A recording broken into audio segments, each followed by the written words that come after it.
इस वक्त हम देवबंद में मौजूद हैं और देवबंद अपने आप में प्रसिद्ध नगरी है, क्योंकि यहाँ पर इसको इल्म की नगरी भी कहा जाता है और कहीं ना कहीं यहाँ पर सियासत भी खूब होती है। इन्हीं तमाम मसलों को जानने के लिए पहुँचे हैं देवबंद। और देवबंद की सियासत में मौजूदा दौर में अगर विधायक की बात की जाए तो यहाँ से कुंवर ब्रजेश सिंह बीजेपी के विधायक हैं।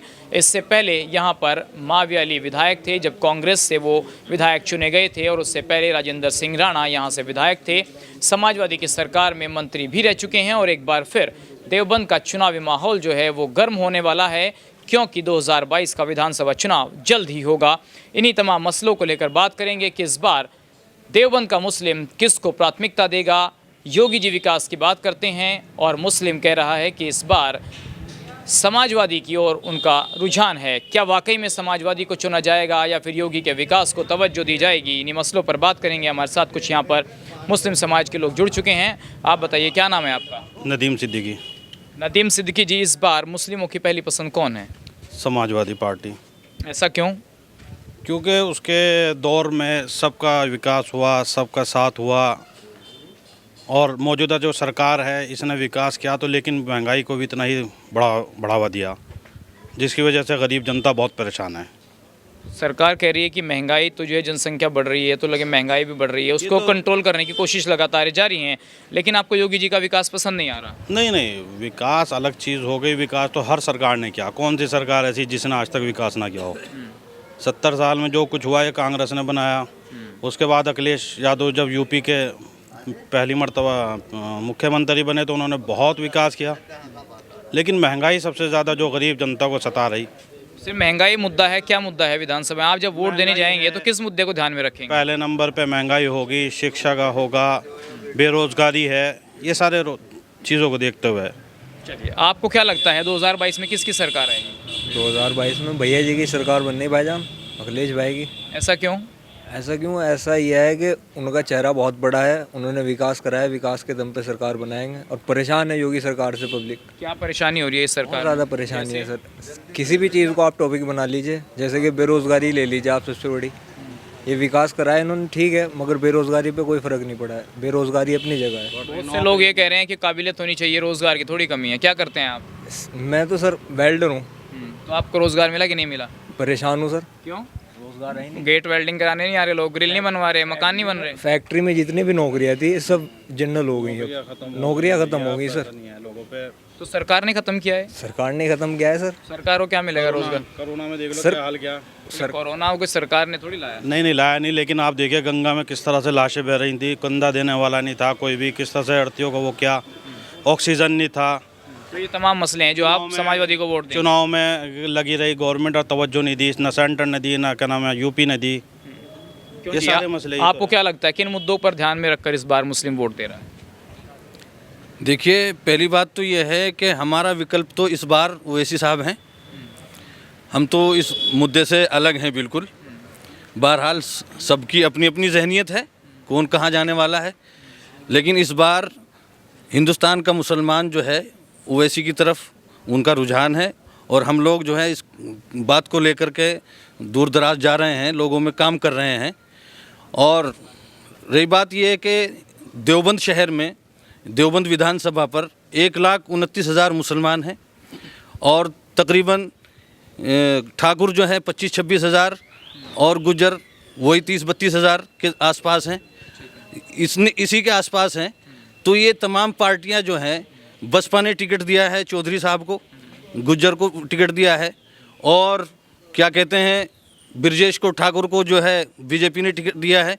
क्या मुसलमान सिर्फ इस्तेमाल होने के लिए है? ये 1,29,000 जो वोटर है मुसलमानों का, ये क्या सिर्फ मुसलमान यूज़ होने के लिए है? ये यूज़ कौन कर रहा है? आपने कहा मुसलमानों को क्या यूज़ किया जा रहा है? कौन यूज़ कर रहा है? आपको कौन यूज़ कर रहा है? बहरहाल अगर पार्टियां मुसलमानों को वोट चाहती हैं तो हमारे मुसलमान कैंडिडेट को भी तो टिकट दे सकती है ना। तो यूज़ करने वाली पार्टियां तो आप ये कह रहे हैं कि हमारे जो रहनुमा हैं यूपी के अंदर वो असदुद्दीन ओवैसी हैं? हाँ बिल्कुल। तो ये तो कह रहे हैं कि समाजवादी पार्टी हमारे बहरहाल उनका विकल्प है। वो सब नहीं वैसी नहीं होंगे। वैसी दोगली पॉलिसी चलते हैं वैसी साहब। जैसे क्या नाम है, बार बार ये कहते हैं कि साहब हम NRC के खिलाफ ये करेंगे वो करेंगे। अरे भाई, तुम हैदराबाद में क्यों नहीं प्रोटेस्ट चालू करते? ये दोगली पॉलिसी है ओवैसी साहब की। अखिलेश प्रोटेस्ट के टाइम प्रोटेस्ट कहाँ थे? टाइम में सिर्फ पार्लियामेंट में बोले, पार्लियामेंट में अगर उन्होंने जनता ने प्रतिनिधि मुसलमानों ने या किसी ने बना के भेजा था, एक मिनट, जब उन्हें प्रतिनिधि बना के भेजा था पार्लियामेंट में बोले वो, उसके बाद सड़क पे कहाँ है, धरातल पे कहाँ दिखाई दिया उनका? उन्होंने कोई अंदर बहुत प्रोटेस्ट में गए हो। दिल्ली के अंदर गए अखिलेश यादव कहाँ गए? जो दूसरे कर रहे थे प्रोटेस्ट। अखिलेश यादव कहाँ गए? हैदराबाद में क्यों नहीं अखिलेश प्रोटेस्ट? यादव ने एनआरसी आपको बताता हूँ मैं कहाँ गए। समाजवादी पार्टी के जितने कार्यकर्ता थे सारे प्रोटेस्ट में लगे हुए थे, जितने मुस्लिम कार्यकर्ता थे उनके ऊपर मुकदमे हैं। वो समाजवादी पार्टी के ही कार्यकर्ता हैं जो प्रोटेस्ट में सबसे पहले अग्रणी थे, इनके नेतृत्व में। ये बताइए मुसलमानों के लिए समाजवादी पार्टी ने क्या किया है? समाजवादी ने ही सब कुछ क्या किया बताइए किसको? आप एक चीज़ देखिए, मुझे बताएं कि क्या नाम है, एक तो राजनीति का नाम है, फूट की राजनीति नहीं करती, हिंदू मुस्लिम की राजनीति नहीं करती, सबको साथ सबका विकास लेके वैसी हिंदू मुस्लिम की राजनीति कर रहे हैं, वैसी जो है बांटने की राजनीति कर रहे हैं। मुस्लिम को बांट रहे हैं कि हिंदू को बांट रहे हैं? सबको बांटने की राजनीति कर रहे हैं वो। भारतीय जनता पार्टी की जो डिवाइड एंड रूल वाली राजनीति है उसको फॉलो कर रहे हैं वैसी। क्यों जी? ओवैसी को कह रहे हैं कि बीजेपी की बी टीम है वो। तो कौन बी टीम नहीं है? कौन बी टीम नहीं है? सबके सब बी टीम है। अब इस बी टीम में हमें जोन सी बी टीम अच्छी लगेगी हम उसको चुनेंगे ना। ये बी टीम बता रहे हैं, मैं आपको बताऊं, अगर रही बात उसकी, समाजवादी भी बी टीम है, बहुत पहले से उसके सर पे हाथ रखा हुआ है, और दूसरी पार्टियां भी वो भी बी टीम है। पहले भी बसपा जो है छोड़ करके बीजेपी के साथ में उन्होंने, आपने सुना है कि मायावती ने कहा था कि मैंने जितना कट्टर वोट था अपना कट्टरता की बुनियाद पर जो है अपना वोट जो है ट्रांसफ़र बीजेपी को करा दिया था। ये पहली भी बात हुई है। दूसरी बात ये है कि हम अगर ये कहते, अगर लोगों का जैसा कहना है कि ओवैसी साहब बी टीम है, तो तमाम के तमाम बी टीम हुए। अब मुसलमान के लिए अगर बी टीम ही सही, तो मुसलमान के लिए तो ओवैसी साहब बी टीम ही सही, वही अच्छे हैं हमारे लिए। क्यों जी? ओवैसी बढ़िया है। बिल्कुल ओवैसी साहब बढ़िया हैं। अभी सहारनपुर के हमारे ज़िले की हम बात करें, अभी कुछ दिन पहले यहाँ पर समाजवादी के अखिलेश यादव गंगों में आए थे, तो सहारनपुर ज़िले के जितने भी मुस्लिम लीडर हैं हमने उनको बाग में बैठे हुए देखा। उनको अखिलेश यादव ने स्टेज तक पे तो जगह नहीं दी, और ये बात समाजवादी कर रहे हैं। मुस्लिमों के लिए समाजवादी पार्टी में जगह नहीं है। नहीं, देखो हम समाजवादी पार्टी को इसलिए जो हमारा एक, असल में हमारा एक चुनावी जो है ना, वो एक प्लेटफॉर्म होना चाहिए ना। कोई हमारा एक प्लेटफॉर्म क्या है? ये मान रहे हैं कि आपका जो प्लेटफॉर्म है वो ओवैसी की पार्टी है। हमारा वोट बैंक अखिलेश यादव ने आपको यूज करने का काम पिछले कई साल, पिछले हमेशा क्या है, हमेशा जब हमारी माँ बहनें रो रही थी, ईदगाह पर प्रोटेस्ट चल रहा था एनआरसी का, तो अखिलेश यादव कहाँ थे? और आप ये बताएं, मुजफ्फरनगर में जब दंगा हुआ, बसपा कहाँ थी समाजवादी पार्टी? जब मुजफ्फरनगर अब हमारे ओवैसी साहब सिर्फ इतना बेवकूफ़ बना रहे थे कि पार्लियामेंट में उन्होंने तकरीर कर दी, वहाँ चले गए। आप ये बताइए कि हैदराबाद उनका क्षेत्र है, सब कुछ वहाँ से सांसद हैं, सब कुछ हैं, वहाँ क्यों नहीं उन्होंने प्रोटेस्ट चालू किया हैदराबाद के अंदर, जबकि उनके सब। आप मुझे बताएं, अगर नरेंद्र मोदी 2002 गुजरात दंगे के जिम्मेदार हैं, तो क्या अखिलेश यादव मुजफ्फरनगर दंगे के जिम्मेदार नहीं है? एक बात, और जब हमारी माँ बहनें, जब हमारा मुजफ्फरनगर में कत्ल हो रहा था, मर्डर हो रहा था, तो अखिलेश यादव सैफई में वहाँ औरतें नचवाने का काम कर रहे थे, सबने देखा है, सैफई में प्रोग्राम चल रहा था। जी औरतें क्यों नचवा रहे हो आप? ये तो है, ये तो खामखाई के मुद्दे बनाए जाते हैं, बिला वजह के। हमारे हम एक बात पूछना चाहते हैं, रोजे रोशन की तरह आया है, मुद्दे कहाँ हैं? तो कुछ नहीं होता ये। आपने भी देखा, जब मुसलमानों के खिलाफ बिल पास हो रहा था एनआरसी और सीए में, तो फिर कहाँ थी समाजवादी पार्टी? कहाँ थे? बताओ, कहाँ थी समाजवादी पार्टी वाले? समाजवादी पार्टी ने इश्यूज हमारे हैं, वो सब किसने उठाए हैं? हमारा एक वोट बैंक होना चाहिए ना हिंदुस्तान के अंदर। हमारा वोट, मैं जवाब ले लो, जवाब ले लीजिए। आपके किसानों का वोट बैंक था, वापस ले लिया बिल, लेकिन हमारा बिल वापस नहीं हुआ। हमारी माएँ और बहनें सड़कों पे आई। कहाँ था तुम्हारे अखिलेश यादव, कहाँ थे तुम्हारे मुलायम सिंह उस वक्त? ऐसा है, जब पार्लियामेंट के अंदर समाजवादी पार्टी ने इस बात का ऐलान किया कि कोई भी समाजवादी ऐलान करती है कि कोई एनसीए एनआरसी का पर्चा नहीं भरा जाएगा, उसका विरोध किया, और उन्होंने खुलेआम कहा कि हम किसी भी कीमत पे सीए एनआरसी को एक्सेप्ट नहीं करेंगे, और हम इस मुद्दे पे सरकार के अड़िग होकर के सरकार के खिलाफ है। राज्यसभा में मुझे ये बताइए, आजम खान पास हुआ तो कहाँ थे वो लोग? एक मिनट, आजम खान यहाँ पर बहुत बड़े सीनियर मिनिस्टर रहे हैं। क्लियर बात है, हम तंग आ चुके मुसलमान। एक मिनट बात सुनिए आप। ओवैसी साहब रोए।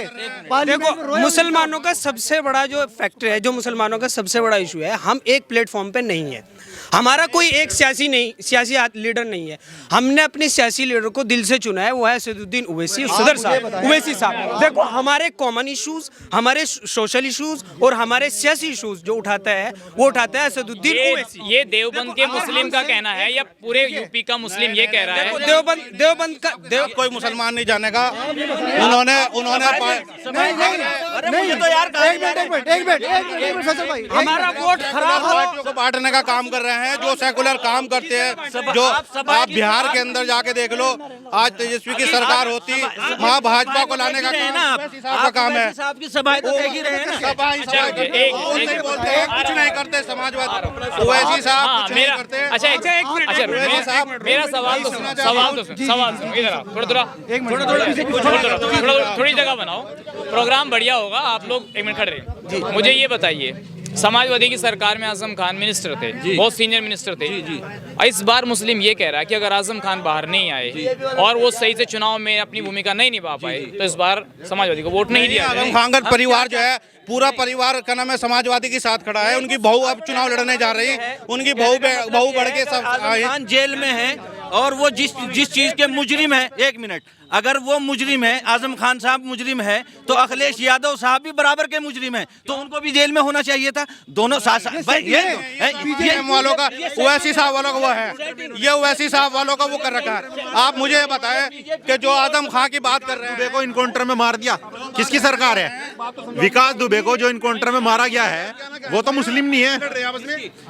विकास दुबे को आप एक चीज देखिए, हमारे यहाँ अगर इस पे बोले, हम इस पे बोले तो बहुत बड़ा हंगामा हो जाएगा। इसमें तो सरकारें फंसती हुई नजर आ रही थी, तो भाई मरवा दिया साहब एक सवाल ये है, भाई साहब एक सवाल ये है, विकास दुबे को मरवाया गया सिर्फ इसलिए कि वो फंसते हुए नजर आ रहे थे। हम ये तो कह रहे हैं सरकार फंसती दिखाई दे रही है। सबका साथ, सबका विकास, सबका विश्वास को जब नारा लेकर के आई थी, अब जब वो पूरा नहीं कर पाई तो उन्होंने ओवैसी साहब को लाके खड़ा कर दिया ताकि मुसलमान आपस में डिवाइड हो जाए और भारतीय जनता पार्टी दोबारा से फिर सत्ता में आ जाए। बहुत अच्छी बात, यही बात है। 40,000 मुकदमे जो है किसानों पे हैं, 40,000 मुकदमे किसानों पे हैं, 1 लाख के करीब CNRC के मुसलमानों पे हैं, तो ये तो किसी के है ही नहीं सरकार। क्या कह रहे हैं? देखो चले आप मुझे एक सवाल का जवाब दीजिए, आप मेरे सवाल का जवाब दीजिए। 2017 में ओवैसी लड़े थे, लगभग 38 सीटों पर लड़े थे। उसके बाद 2019 का चुनाव ओवैसी नहीं लड़े, 14 का चुनाव लोकसभा का नहीं लड़े, तो फिर वो तो ऐसा है ना, जो उन्हें कहा जाता है सिर्फ वो उतना काम तब करते आपकी हैं। समाजवादी पार्टी क्यों नहीं जीती? एक बात सुनिए, हार जीत होती है अलग, ऐसा नहीं कि हार जीत किसी को उसमें होगी। उन्हें तो जितना कहा जाता है, जितना उन्हें टारगेट बनाया जाता है, वो उतना काम करते हैं। अब बिहार में चुनाव लड़ने जा रहे हैं, आप हम बता रहे हैं जी, हम बता रहे हैं कि ये बात इनको कैसे पता? इनकी बीजेपी सेटिंग है क्या? अरे तुम्हारी सेटिंग की बात, इनकी सेटिंग है, ये बात इनको कैसे? तुम्हारी सेटिंग, ये बात इन्हें कैसे पता? इनका अधिकार है, पब्लिक के आदमी है, जानना जानना जरूरी है। ये नेता सब आंखों से देखा जाए। समाजवादी की बीजेपी की सेटिंग है, ये बात इनको कैसे पता? अंदर की बात इन्हें कैसे पता? इनकी सेटिंग है, ये आप लोगों की सेटिंग है। और हमें आपको अगर देवबंद से अगर एक मिनट बात कह रहे हैं, ये अगर हमारे विधायक मायावती को यहाँ से टिकट नहीं मिलता, सारे के सारे मैं भी जाएंगे, सारे समाजवादी जिंदा। देखिए, हम आपके चैनल के बाद असदुद्दीन ओवैसी जिंदाबाद। एक बात कहना चाहेंगे, अब असदुद्दीन अखिलेश यादव जिंदाबाद, जिंदाबाद। अब हम जैसे मुसलमानों ने, जो पढ़े लिखा नौजवान है, ये फैसला कर दिया। बताना चाहता हूँ कि जो वैसे की मसला क्या है? देखिए जो अखिलेश, एक मिनट में आपसे एक बात कहना चाहता हूँ, एक मिनट रुक जाइए। जो ओवैसी की या किसी बात कर रहे हैं, यही कह रहे कल के दियो, एक मिनट भाई साहब, देखिए कल के दिन जब देवबंद के अंदर प्रोटेस्ट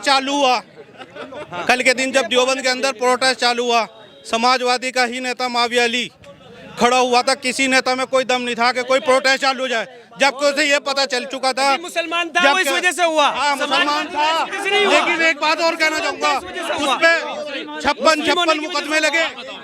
भाई एक बड़ा चेहरा चाहिए होता है। आप ये डिवाइड की बात कर रहे हैं, बार बार ये चीज ला रहे हैं। डिवाइड की बात कर रहे हैं कि डिवाइड हो जाएंगे। आखिर कब तक ओवैसी साहब को हम नहीं लाएंगे? नहीं, आप बार बार एनआरसी और सीए के अंदर तो हमारे वजूद की बात वजूद पे बनाई थी ना, हमारा वजूद मिटाया जा रहा था हिंदुस्तान से। एक मिनट एनआरसी और सीए के अंदर तो हमारे वजूद पे बन रही थी ना आके। तो मुआविया अली आए थे मुसलमान होने की वजह से, सपा की वजह से नहीं। मुआविया अली समाजवादी कहीं नहीं आई। ये बात आपकी व्यक्तिगत हो सकती है कि वो मुसलमान होने की वजह से आए थे, वो एक सामाजिक थे, अपने देश के लिए आए थे। आवाज तो आपके लिए उठाई थी जी, आवाज तो आपके लिए उठाई थी। मुआविया अली समाजवादी पार्टी से। मेरी बात सुनो, मुआविया अली अगर विधायक भी ना होते तब भी आते वो, अगर वो समाजवादी पार्टी में ना होते तब भी आते। हम ये कह रहे हैं भाई साहब, हम 1,32,000 मुस्लिम हैं यहाँ पर। 29 चलो कोई बात नहीं, 1,29,000 हम हैं। अगर हमें भी कोई टिकट नहीं देगा पार्टी को तो लाजिम ओवैसी साथ जाएंगे। अगर समाजवादी टिकट मिला तो हम। इस खबर को अगर आप फेसबुक पर देख रहे हैं तो हमारे फेसबुक पेज को लाइक और फॉलो जरूर कीजिए, और अगर आप यूट्यूब पर देख रहे हैं तो हमारे चैनल को यूट्यूब पर जाकर अभी सब्सक्राइब कीजिए।